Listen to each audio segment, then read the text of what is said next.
मौर्य सम्राट अशोक का साम्राज्य कैसे आएगा? आपने कहा कि आएगा, हमने कहा कि नहीं आएगा। क्या किस तरीके से हम लोग समाज में काम करें या किस तरीके से हम लोग अपना सोच रखें कि ऐसा व्यवस्था आ जाए? महोदय, आपने इतिहास को अगर पढ़ा है तो इस इतिहास को जानने की कोशिश करिए।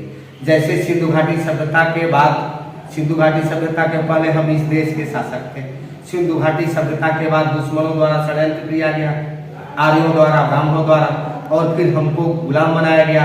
फिर हमें बुद्ध द्वारा क्रांति की गई और बुद्ध ने भिक्षु संघ को लगा करके, भिक्षु संघ एक प्रचारक संगठन था, उस प्रचारक संघ को लगा करके बुद्ध ने हमको फिर राजा बनाया, यानी हमको राजतंत्र तक फिर लाया। लेकिन फिर वही ब्राह्मणों ने पुष्यमित्र शुंग द्वारा मौर्य वंश के अंतिम राजा बृहदत्त मौर्य की हत्या होती है और फिर हमको 6000 जाति से अधिक टुकड़ों में बांट करके दुश्मन द्वारा अलग अलग टुकड़े करके हमको फिर नीचे गुलाम बनाया गया।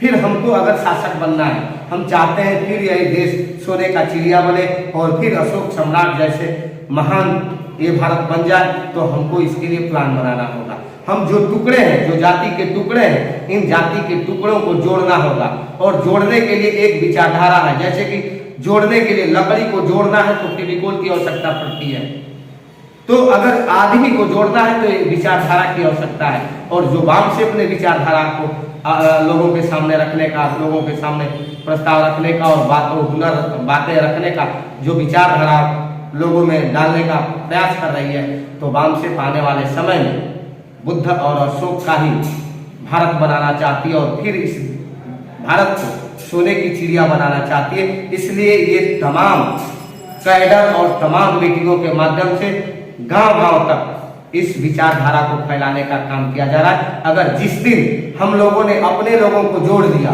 और हमारे लोगों के अंदर जिस दिन ये भावना पैदा हो गई, उस दिन आने वाले समय में हम फिर इस देश को सोने का चिड़िया और अशोक का देश बना सकते हैं, अगर हम लोग चाहेंगे तो।